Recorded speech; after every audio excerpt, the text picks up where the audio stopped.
confirmed. The RB20's a total failure. It failed its crash test, blah, blah, blah. Whoa there, folks. There's a little bit more to this. So rumours have surfaced that as the 2024 cars are going through their crash tests, as are required, Red Bull have failed their first one regarding the front section of the car. Whereas Ferrari, they've been the good boys and recently passed one of their first crash tests. Now, naturally, upon people hearing this news, people were either in utter jubilation or in utter despair, thinking that, oh no, this is a major setback to Red Bull! They're going to be terrible and everyone else is going to win! It's a bit of a storm in the teacup. There is a lot more to this regarding crash tests and the way things go about when it comes to development of brand new cars. This basically means that Adrian Newey and his team have wanted to try out an extreme nose section to appeal to the desires of Max Verstappen, who tends to like a very grippy front end, and even though the RB19 was good there, the RB20 was supposedly looking to be even better, and improve on that even further. And much to the relief of Checo, who doesn't really like a pointy front end, it means they're pretty much just going to have to scale things back a little bit instead of getting rid of it entirely. That's the kicker. This is less of an oh no moment and more of a oh man, okay. All they're going to have to do is just take it down a notch, maybe add a little bit of weight to it and just try again. After all, the reason why most likely it failed the crash tests was that it was probably built extremely light, cutting down as much weight as possible, and therefore it might have just crumpled a little bit and they just need to add a little bit of extra weight just to make it a little bit more substantial and can resist the crash test, because after all, safety is first, folks. So yeah, this is just Newey just being a little bit greedy when it comes to performance over reliability and safety. But thankfully there are checks and balances, meaning that the drivers are indeed safe. I think it's better to dial something quick back a little and find a happy medium rather than taking something docile and trying to find something extra where it might not be there. In the world of Formula 1, I think it's quite common that cars do tend to fail the individual crash tests.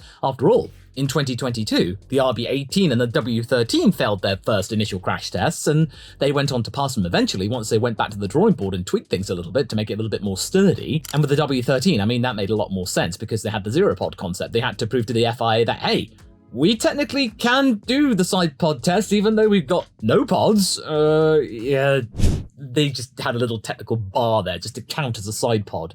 Technicalities, folks. I reckon that Red Bull had a more reserved design for the RB20 just in case the more aggressive one failed. So it's not really going to lose them all that much time. It just means they'll just have a bit less of an aggressive and edgy one. Just a more of a settled one. It's all part of the process, folks. Just move along. Much like how Helmut Marko wants everybody to move along when he's actually made his own little comments about the situation and the rumours about the failed crash tests. He's much more relaxed since he's now gotten a 3-year extension on his contract to do what exactly? Be in charge of the junior development program? Well, that's already being scaled back since Christian Horner is now much more keen to look outside the Red Bull wheelhouse for potential drivers, throwing much more speculation about who's going to be partnering Max Verstappen next year, and sort of diminishing the importance of the Red Bull junior program. It's just a little bit like, well, what are you doing here, Helmut? Are we just keeping you around as part of the furniture? He basically says that if we pass the crash test first time, then it means that we won't have done our job right. And he does have a point there, because if you think about it, if you pass things right the first time, yes, it's great that you can move on to the next thing. But when it comes to a sport where performance is absolutely crucial and precisely what you really need to have, if you pass it first time, then you potentially left something on the table. I imagine Adrian Newey, if the RB20's front end had passed first time, he would have been going into his drawings, damn it, I could have been bolder! Remember, this guy can get pretty bold, especially when we remember the days of the MP418. Now, you may not remember that because it did not actually race at all. In fact, it didn't look even close to racing. It got to the point where none of the McLaren drivers would even touch the thing because it was incredibly difficult to drive. In fact, it was borderline dangerous. Not even Alexander Wurz, their test driver, would get in it after a while, just saying it was completely undrivable, that he would not want to go anywhere near it. It was a design that was a little bit too ahead of its time. Newey and Dennis were going with the compact aerodynamics package, a really tight one at that, something that the Honda McLarens of 2015 really suffered for, and it led to the MP4-18 being either unreliable, dangerous, or impossible to drive fast. They just did not call time on it until halfway through the 2003 season, and they were already dealing with the 2002 adaptation, the MP4-17D. It's my personal opinion that them splitting their efforts between the two cars, it led to, in my opinion, Ferrari catching up in the second half of that season, and Kimi Raikkonen losing out on the 2003 world title, because Schumacher barely got it. And just makes you think, if Kimi had that car, if they focused on the 17D throughout the entire year, they just scrapped the 18 very early on, Kimi would have had it. And considering how Ron Dennis really likes a fast and very fragile car rather than a slow, reliable one, that might have been his only chance to even get a chance of a title. And that was something that did dog Kimi Raikkonen's career, especially because the McLarens were pretty quick, but they would break down a lot. And that's why he left for Ferrari. Adrian Newey is a genius, but he's a stubborn genius because he was determined to make it work. And regardless of any of that and the RB20 nonsense, I don't think it really matters because there are now talks of the RB21 being already in development. What? We haven't seen the RB20 turn a wheel yet in reality. Why are they moving on to the 2025 car? For Sportskeeda, Ben Waterhouse, one of the Red Bull performance bods, basically said that the RB19 was good, but it had issues. Are you serious? It's one of the most dominant cars of all time. It's finally put to bed the old fabled 1988 McLaren stat that everyone keeps talking about. Now it's all about Red Bull and Max Verstappen's RB19 stat. That's going to be around for the next 35 years. Quite a bit to wrap your head around. But in short, they want to fix the issues that the RB19 had, like it was less effective at Singapore and some of the street circuits, and which gave Carlos Sainz's standout win. It's standing out because it was a red car that won instead of a blue one. Singapore wasn't really an issue because Red Bull tended to want to get a car that was good on pretty much all of the tracks instead of being a track-specific model. You know, like how we heard throughout 2023 having specific track upgrades that was good on one circuit and then they would move on to another one or some kind of configuration? That's what the teams had to do to try and even get close to Red Bull. Whereas Red Bull, they had the complete package for pretty much anywhere they went, except Singapore. And they did make it quite clear that, yeah, we might not be as good here, but we tended to not want to focus on Singapore since it's only one track. And considering how good they were, I can see their point. But the real quote that's gotten people in a spin is that the RB20 is reportedly old news. It's been developed for 6 months now, and that the RB21 has begun to be sketched out. What? So you mean if the RB20 does fix its street circuit issue, according to Max Verstappen, does that mean the RB21 would be even better? Does that even compute? I'm not really surprised, to be honest, considering that the RB21 doesn't really have any roadblocks or regulation changes getting in the way in which they have to focus on. Or since the 2025 rule tweaks that were supposedly meant to focus on limiting outwash on the front end and on the floor has been pushed back to 2026, along with everything else, and then the development of the 2026 cars has been banned altogether throughout 2024. So all of those projects, they've had to be shelved for a year. So I guess all of those folks who are working on those cars have got nothing else to do. They're twiddling their thumbs. Why don't they just go and work on the 2025 car? Like I said, this isn't a Red Bull exclusive situation, but considering that the RB20 seemingly has room to grow from an already really good car, thanks to that crash test failure, and that they're happy enough to move to the 2025 model already, this is a clear sign of confidence in the machine that Verstappen and Perez will pilot next year. Now, does this mean that in 2024 we can expect the same amount of competition or lack thereof that we saw in 2023? Well, I don't really see that happening because 2023 was a huge surprise considering how dominant Red Bull were. That same element of surprise is not going to be a factor anymore. Of course, Red Bull will kick on and develop further. They will still be the fastest car in my opinion, but I feel like the gap between them and the rest of the pack in the first few races will be smaller because of the fact that everyone is going to be throwing everything possible to try and get anywhere near Red Bull in terms of copying their concept or coming up with something altogether brand new. No, we're not going to see the whole thing of going, oh my god, Red Bull are that good? I mean, Ferrari seem to be quietly confident with their 676 project, which is reportedly clawing back some of the downforce lost from between the SF75 of 2022 and the SF23 of 2023. In exchange for reliability, as well as them trying to come up with something that's a mixture of the Red Bull concept as well as some of their own elements. And according to their developments in the wind tunnel, allegedly, this is allegedly by the way, this is rumour, they have managed to claw back 4.5 tenths in terms of lap time from these downforce upgrades. And in the world of Formula 1, If you can bring a total upgrade of half a second, that's a big deal. Most of them tend to be 2/10, but this one's pretty hefty.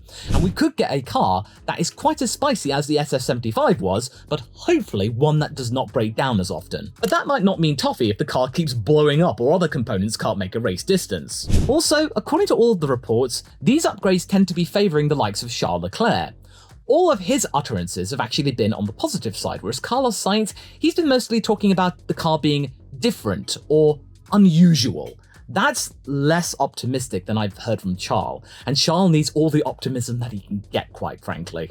And all of these changes, this tectonic shift towards Leclerc has been going on since Suzuka, and I don't think it's going to be stopping anytime soon. That and Carlos's bad luck in the last 2 races meant that Charles Leclerc was able to get past Carlos in terms of the driver standings. As for the W15, they seem to be focusing on Lewis Hamilton some more because George Russell did have the momentum in 2022, but back for 2023 it went back to Lewis again when he started to be a little bit more vocal when it came to the development of the car. He is now more involved than ever, and in fact more willing to be in the simulator, something that he is infamously known for being averse to going in the simulator. Now what this is telling me from Ferrari and Mercedes is that they're looking to Red Bull and where the development is going for that car.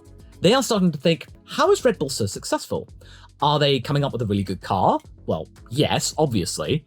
But what is that all entailing? Why are they making it good? What for? Well, it's to appeal to Max Verstappen's driving style, since he is the one that, in theory, could win the Constructors' Championship for Red Bull by himself. I'm starting to see the old trend of just focusing around one driver in terms of development. It seems like at Red Bull they're going for a car that works best with Max Verstappen, and that Sergio Perez has to simply just deal with, and maybe at certain tracks he might be a little bit closer to Max. And I'm starting to see that at Ferrari, they are going behind Charles Leclerc since he is their future. He is going to be around there for a very long time, many years, whereas Carlos Sainz, it's debatable about where he's going to go. Same goes for Checo. Nobody knows where he's going to go, or if he's going to be still at Red Bull next year.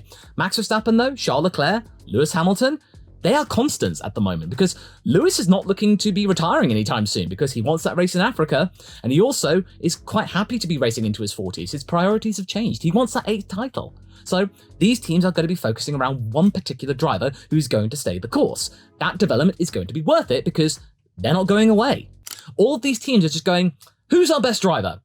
You. We're going to build the car around you. You? Suck it and see. So basically, we're going to the days of preferential treatment without actually admitting it, but we are seeing that here, folks. But what about McLaren? I'm not really seeing that in terms of which driver is going to be preferred, because they are very much going with the team-first model. And throughout 2023, as Oscar Piastri has been evolving and learning, I'm starting to see him actually being a little bit more confident with the MCL60. And in theory, it's going to be an evolution into the MCL38. And something that he can work with a little bit better than Lando Norris at some races and in the sprints. Now, does that mean they are going to be putting all of the attention behind Oscar Piastri and how he drives the car? Well, no, because Lando Norris has been there since 2019, and he's been with the McLaren outfit for a previous couple of years. They know his driving style. They are clearly going to be focusing on a car that can work to Lando Norris's style and full potential. And it just so happens that Oscar Piastri seems to be quite agreeable with it. He seems to be able to make it work. And hopefully, with all of these developments and their successful line of upgrades throughout 2023, can make an MCL38 that will be something that works in all conditions. And something that I've been saying in many videos is that if Lando Norris can have a good start, like the first couple of races are without trouble, and he can score some good points or even podiums, that's going to mean a lot for his entire season. Look at 2020. He started off with a podium, and that was one of his best years, 2020. He was on it. He was so optimistic that year. And that's very important. He needs a solid start, and McLaren really needs a solid start. I don't know whether I can hack another year where we go to Bahrain and McLaren are dead last. Please, I don't need that. None of us McLaren fans need that. And another thing in McLaren's favour, they seem to have a much more agreeable model in terms of an upgrade path. They had a car which was pretty solid at the end of the year, whereas Ferrari and Mercedes, they're going through utter changes in terms of their concept of car, especially Mercedes. This is an entire concept change from the Zeropod era, whereas the MCL60 was pretty agreeable toward the end. Now they're just going to be evolving it, like RB19 is evolving into the RB20. That constant is going to be key here, and why I think McLaren will be on it from the start, whereas Ferrari and Mercedes might take a few races to catch up. In terms of Mercedes, maybe by Canada or something. But nevertheless, I feel like the RB20 will be an evolution and the fastest car out there. Then again, Adrian Newey is always keen for performance and gains and very determined to make them work, so I do see that maybe he might push the envelope too far and we might see a mechanical fault for the RB20 concerning Max Verstappen. And I've also got 14 other bold predictions that you can go and watch in this video next, and some of these may sound not so bold, but they are a lot bolder than you think, so go and give that a watch.